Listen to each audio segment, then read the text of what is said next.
ஆகமம் 28:15 சொல்கிறது, நான் உனக்கு சொன்னதை செய்யும் அளவும் உன்னை கைவிடுவதில்லை. இயேசு சொன்னார், நான் உன்னை விட்டு விலகுவதும் இல்லை, உன்னை கைவிடுவதும் இல்லை. தகப்பனும் தாயும் உன்னை மறந்தாலும் நான் உன்னை மறவேன் என்று கர்த்தர் சொல்லுகிறார். தாவீதை அவன் தகப்பனாகிய ஈசாய் மறந்தார். சாமுவேல் வேறு பிள்ளை உண்டோ என்று அவரை கேட்டபோது தான் அவனுடைய தகப்பனுக்கு தாவீது நினைவுக்கு வந்தான். தேவன் சாமுவேலிடத்தில், இவனை நான் தெரிந்து கொண்டேன், இவனை இஸ்ரவேலின் ராஜாவாக அபிஷேகம் பண்ணு என்றார். தாவீது உள்ளத்தை கர்த்தர் பார்த்து அவனை உயர்த்தினார்.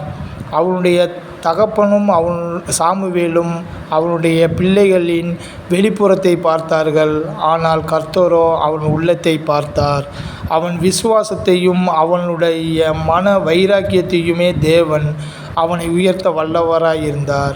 அவரை நம்புகிற நாம் எந்த வகையிலும் தாழ்ந்து போகாதபடி தேவன் உறக்கம் இல்லாமல் அவர் நம்மை பாதுகாக்கிறார். இஸ்ரவேலின் தேவன் உறங்குவதும் இல்லை, தூங்குவதும் இல்லை என்று வேதம் கூறுகிறது.